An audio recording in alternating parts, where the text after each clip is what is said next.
Guru BK adalah sahabat siswa. Suksesnya siswa itu tidak bisa kalau tidak ada kerjasama. Otomatis kan larinya ke dana. Oh, ke dana, gitu. Assalamualaikum warahmatullahi wabarakatuh. Kembali kita dalam acara podcast Sahabat Spenlas. Pada hari ini kita kedatangan tamu yang mungkin tidak asing lagi di kalangan para alumni dan juga para pelajar, khususnya SMP 11, yakni Ibu Anita. Assalamualaikum. Waalaikumsalam. Selamat pagi, Bu. Pagi. Sehat? Alhamdulillah, Alhamdulillah. sehat. Selama pandemi ini apa kegiatan Ibu?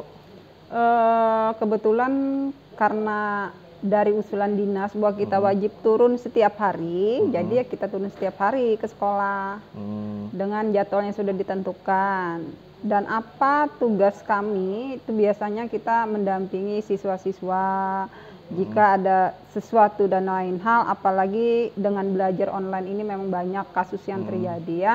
Mendampingi anak juga ada dalam belajar? Siswa. Anak pribadi? Oh iyalah, ada. Anak pian berapa? Anak ibu dua. Jadi kadang kayak kemarin tuh kan anak ibu bawa dua-duanya. Itu bisa terawasi nggak, Bu? Anak pian sendiri? Bisa terawasi, asal memang selalu didampingi kan. Gitu. Memang harus selalu didampingi. Oh, iya. Karena kan kita melihat selama ini di medsos kan ada yang ibu-ibu yang tak tahan dengan selama belajar online nih selama pandemi kan, ibunya marah-marah gitu.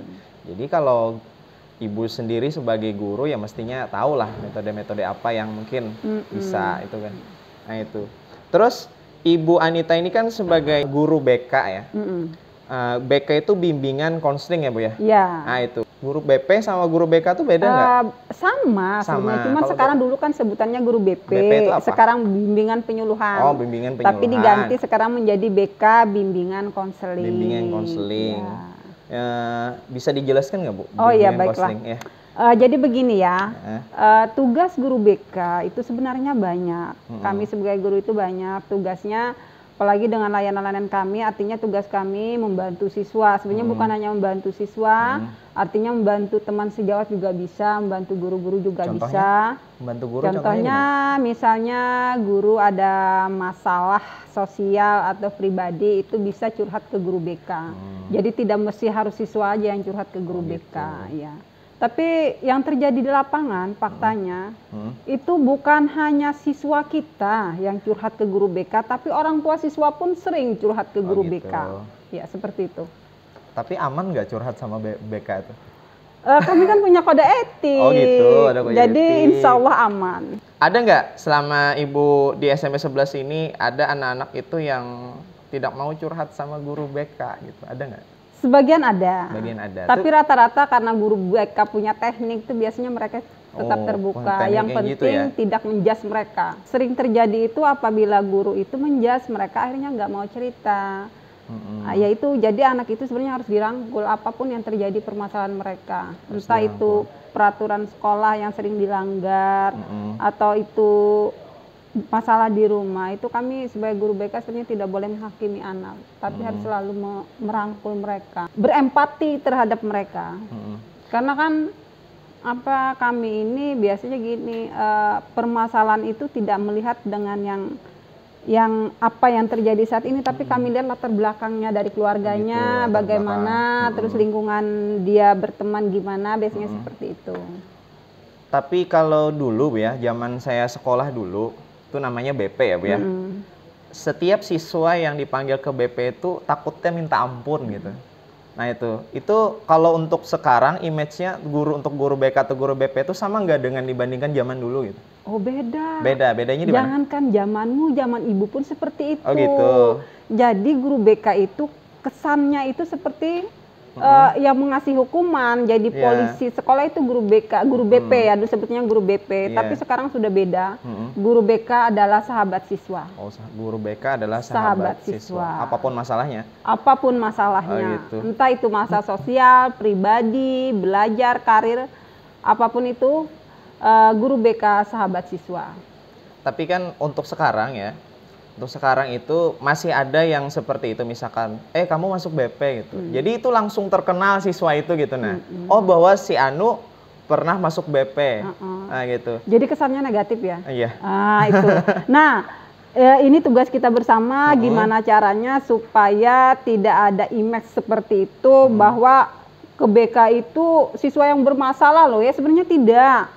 Tidak bermasalah yang, sebenarnya tugas guru BK itu tidak hanya siswa yang bermasalah, tapi misalnya untuk pencegahan.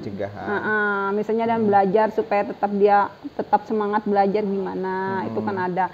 Karena layanan kami kan banyak, bukan hanya layanan klasikal, tapi kalau layanan klasikal itu misalnya kami mengajar ke dalam kelas, itu layanan klasikal, tapi kan layanan kami banyak. Itu ada dapat jam juga nggak Bu? Kalau mengajar ke kelas tuh ada. Seminggunya? 1 jam. 1 jam? 1 jam dalam 1 minggu. Dalam 1 minggu 1 jam. Itu yang dijelaskan? Tentang ada materinya. Ada materinya. Jadi materinya itu bukan hanya masalah sosial ya, itu ada empat bidang tadi ya, masalah sosial, pribadi, belajar, dan karir. Menurut Ibu ada nggak yang mau disampaikan kepada guru-guru yang lain bahwasanya guru BK tuh seperti ini loh? Kan layanan kami bukan hanya layanan klasikal, artinya bukan hanya layanan di kelas, tapi kami punya layanan konseling, layanan bimbingan kelompok, home visit, terus apalagi konsultasi. Nah kan itu, terus ada lagi yang alih tangan kasus. Alih tangan kasus ini seperti ini. Misalnya ada konseli artinya sebutan siswa ya, siswa yang datang ke BK itu kami sebut adalah konseli. Apabila konseli punya permasalahan yang tidak bisa ditangani guru BK, itu bisa kita alih. Misalnya gini, ada sesuatu yang dari psiko mereka yang agak sedikit bermasalah, itu bisa kita larikan ke misalnya ke psikolog. Tapi kan guru BK bukan psikolog ya. Nah, jadi kita bisa nanti ke puskesmas, kan yang ada psikolognya bisa kita alihkan ke sana. Itu ada beberapa siswa kita kemarin seperti itu. Apakah guru BK sendiri itu Bu masuk ke masalah keluarga? Bisa nggak? Ya iya. Bisa ya? Tapi kadang seperti ini, ada sebuah sekolah yang seperti ini, mereka berasumsi seperti ini.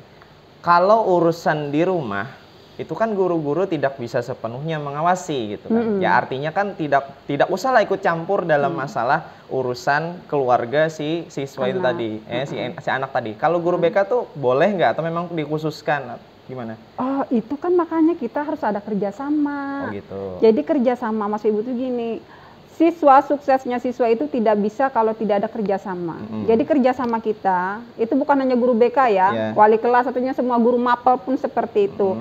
Artinya kita kerjasama dengan guru-guru yang lain, kerjasama dengan orang tua, kerjasama dengan masyarakat setempat. Nah itu salah satunya. Kalau tidak ada kerjasama itu nonsens sih, tidak akan berhasil suksesnya siswa. Dalam kelas, contohnya wali kelas atau guru mapel ya, misalkan ada terjadi hal-hal yang tidak diinginkan di kelas, ya namanya guru itu kan nasihati itu yang pertama mungkin ya kan, nasihati yang pertama. Yang kedua kan bisa dengan nada yang nyaring kan. Nah kalau sudah nggak bisa lagi mungkin kelepasan, Ibu, dalam tanda kutip ya Bu ya. Nah itu, tapi ketika kasus itu dibawa ke BK, kenapa guru-guru tersebut seakan-akan terbojokkan dan seakan-akan itu tindakan yang tidak bagus gitu Bu? Nah, misalnya apa sih tindakannya? Kalau sekedar nasihat mungkin atau apa tuh wajar ya, tapi kalau sampai terjadi pemukulan, sepertinya itu bakal jadi kasus deh. Oke, kalau pemukulan saya pun setuju itu tidak baik ya Bu ya. Cuman gini, misalkan ya Bu ya, siswa ini sudah berkali-kali masuk BP, masuk BK. Nah kan, artinya kan pandangan ke BK itu pasti jelek. Iya, kan? Saya tidak memandang siswanya, dan dia memang sudah siswa yang jelek selama di kelas, soalnya saya tahu kan. Nah itu sudah berkali-kali. Tunggu ya, klarifikasi. Siswa yang jelek tidak ada loh ya, siswa yang bodoh itu tidak ada. Semua siswa itu baik, cuman mereka lagi berproses. Bukan. Mereka lagi berproses untuk mencari jati diri. Jadi tidak mengatakan bahwa siswa itu buruk ataupun siswa itu bodoh, tidak ada sebenarnya di BK. Kita kan tidak menutup mata kan, misalkan dalam suatu kelas itu memang ada yang ya seperti itulah gitu kan, ya bisa dikatakan usil sudah, misalkan dalam kriminal yang lebih tinggi lagi, misalkan apa, obat misalkan itu ya kan. Nah ternyata ketika dibawa ke BK toh tidak ada respon apa-apa, ya selanjutnya tidak ada solusi, yang akhirnya dimaafkan saja gitu. Nah Bu, itu bisa dijelaskan nggak? Siswa kita misalnya ada yang make ya. misalnya ngelem. Nah, kami sebagai guru BK itu memang tidak ada yang namanya hukuman, gitu no hukuman. Jadi BK itu nggak ada hukuman? No hukuman. Oh, gitu. Kami adalah membimbing siswa, membina siswa. Jadi siswa yang misalnya dia sempat make seperti itu akan kami arahkan ke BNN. Oh gitu. Jadi dibina, dialihtangankan ke BNN, diterapi di BNN. Masalah sanksi apa yang dihadapi itu adalah menjadi tugas guru yang lain, tapi bukan guru BK. Guru gitu. BK intinya no hukuman, tidak ada hukuman guru BK. Guru BK hanya membina. Kalau misalnya bertanya, Bu, kira-kira hukuman apa sih yang tepat untuk anak-anak seperti ini? Misalnya ya, hukuman apa? Tolong cari hukuman yang mendidik kira-kira apa? Gitu. Nah, misal, ya aku anggap hukuman mendidik ya. Misal kita suruh dia sholat duha, sering-sering sholat duha atau disuruh mengaji atau hafalan atau apa. Tentunya ini kerjasama dengan guru agama, ya tentunya kerjasama. Tapi kira-kira sanggupkah guru ini nanti lagi di rumah? Kan bukan hanya di sekolah saja, tapi juga di rumah ya. Maksudnya di rumah. Di rumah itu tetap dipantau. Maulah guru ini mengalih memantau nih. Nah di rumah misalnya menghubungi orang tua, Bu gimana sholat anak pian di rumah?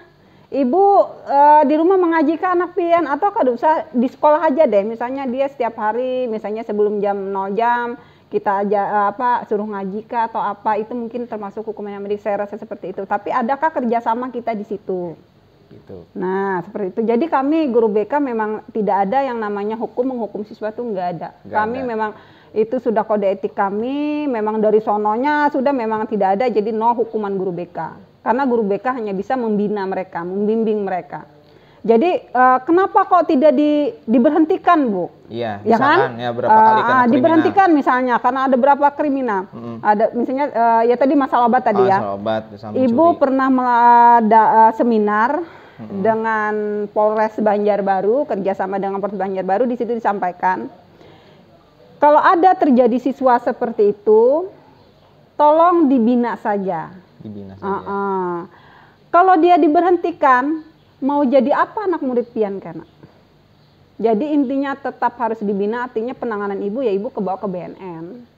Terus yang punya wewenang memberikan hukuman itu sebenarnya ada nggak? Masa di sekolahan itu nggak ada hukuman gitu? Nah makanya ibu sampaikan, oh itu bisa ke guru agamanya atau kesiswaannya. Misal lagi di kesiswaan, oh disuruh kebersihannya datang sungsung atau apa, tapi alangkah baiknya sesuatu itu misalnya dia diberikan contoh ya, misalnya dalam upacara kita jadikan dia pemimpin upacara atau pemimpin paling kanan deh, artinya sesuatu yang membuat dia bisa pede. Itu kan anak-anak seperti itu karena kurang perhatian aja, minta perhatian. Berarti untuk selama ini kalau untuk hukuman belum jelas, Bu? Iya, belum jelas. Belum jelas memang. Seharusnya hukuman itu ya tadi, hukuman yang mendidik, kira-kira itu jadi tugas kita bersama. Apa kira-kira hukuman mendidik yang membuat anak itu lebih percaya diri, dia merasa nyaman dan bisa menyadari dengan sikap yang dia lakukan bahwa itu tidak benar. Karena anak-anak itu kadang dia tidak tahu bahwa ini benar atau salah. Yang penting, nih aku minta perhatian nih, karena kan usia-usia mereka memang lagi masa-masa mencari jati diri. Kalau Ulun sendiri kan dari latar belakang pesantren kan, ya kan. Jadi di pesantren itu ada BK, ada BK, ada BP. Cuman ada lagi mahkamah. Oh itu. Nah jadi mahkamah itu bila sudah masuk mahkamah, nah itu artinya tuh siap-siap gitu kan. Tapi dengan adanya mahkamah tersebut, itu kan mengurangi daripada kriminal yang ada di lembaga itu sendiri. Kalau untuk sekolah negeri ada nggak kira-kira? Atau bagus nggak kira-kira ada mahkamah itu? Kayaknya positif negatifnya sih ya. Kalau sanggupkah yang negeri, otomatis kan larinya ke dana. Oh ke dana, gitu. Ada berarti kan khususan. Gitu. Kalau cuman sekedar mungkin bisa aja, cuman maukah bekerja sama jika tidak ada ribet gitu loh. Nah, kalau memang mau seperti itu, komitmen seperti itu dari awal waktu awal-awal orang tua murid datang, nah itu bisa disampaikan contohnya kayak kita tata tertib kita ya. Gitu. Misalnya masalah rambut. 1 kali ditegur, ayo nak potong rambut, masih 2 kali masih, 3 kali masih, akhirnya sudah perjanjian komitmen, oke, bakalan dipotong di sekolah, kan ada tuh. Itu boleh nggak gurunya langsung yang motong? Boleh. Kemarin kan sesuai dengan komitmen boleh. Oh boleh. Nah terus celana pensil misalnya, celana pensil sudah 1 kali 2 kali ternyata masih Mbak ini nanti bakalan dipotong loh Pak. Nah itu itu kan tapi sudah disampaikan di awal. Siswa mau masuk ke orang tuanya. Saya mendengar langsung sesuatu hal yang tidak enak didengar. Saya sebagai guru pun saya sebenarnya tersinggung dengan statement seperti ini. Kamu kalau sudah masuk ke BK itu iya-iyain aja. Iya-iyain aja, nggak usah ngelawan. Pasti karena keluarnya selamat kok. Itu saya tersinggung. Walaupun saya cuma guru mapel gitu ya. Jadi kenapa jadi tersinggung? Dia sudah meremehkan lembaga kita. Artinya dia udah main-main.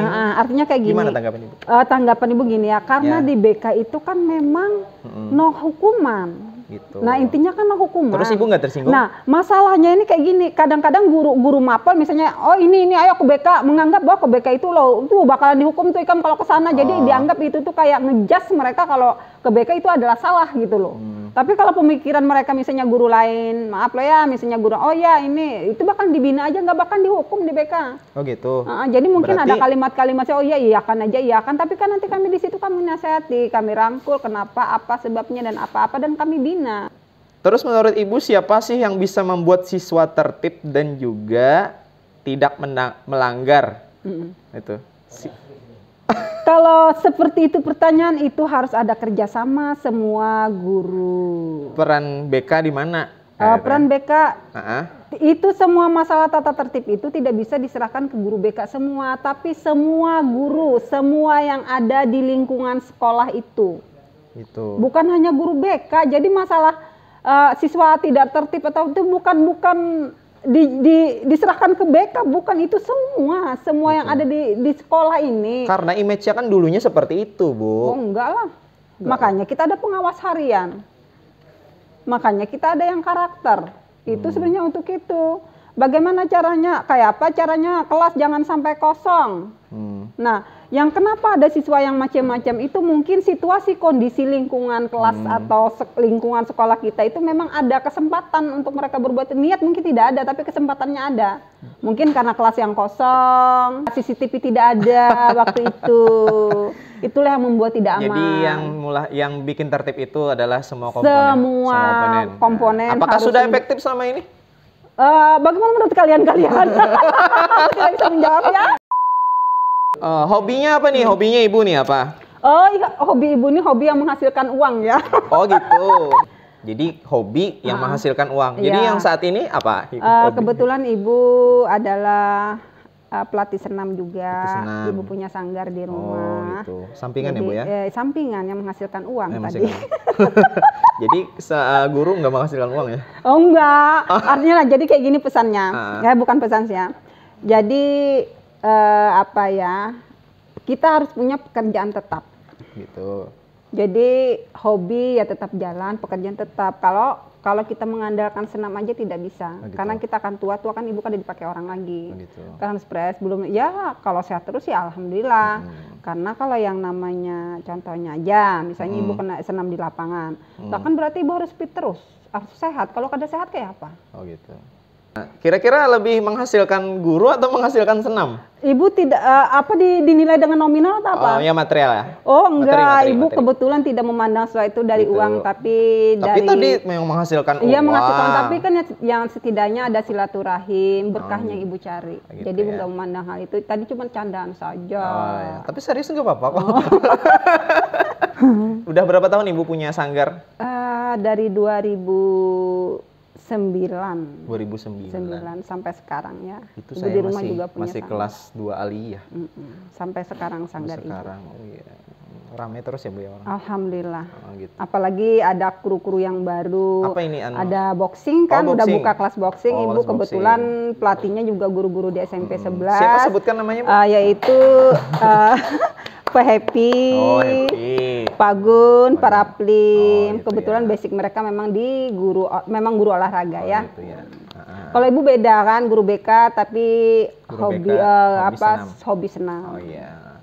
Senamnya apa Ibu? Aerobik, khusus aerobik atau aerobik bisa. Terus body shape juga bisa, Body shape BL itu apa? bisa. Body shape itu biasanya yang menggunakan alat, entah itu dumbbell, entah itu bola, entah itu stick. Tuh. Jadi kalau pelatih senam itu memang harus terlihat cantik. Oh, harus terlihat cantik, seksi. Kalau enggak laku. Oh, enggak laku itu jualannya. Itu jual jasanya. Ada nggak nih kiat-kiat buat pemirsa biar langsing?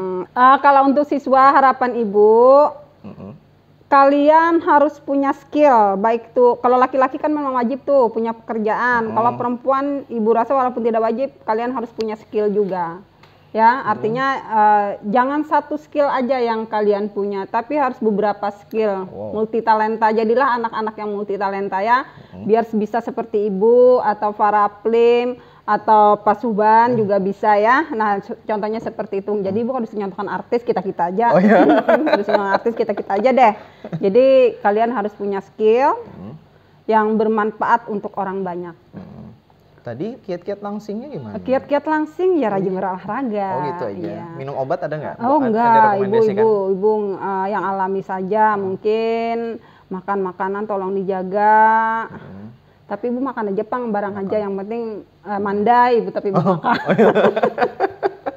Yang penting Ibu tetap ada bakar lemaknya, tetap dibakar dengan berolahraga. Jadi makan banyak boleh, tapi harus ada pembakar lemaknya. Contoh aja ya, Ibu nih tadi jam 6 makan. Itu ya. Makannya pun berat-berat, makan nasi goreng sama telur, minum susu. Jadi lapar saya. Nah, habis itu jam 10 Ibu makan lagi tadi di kantin.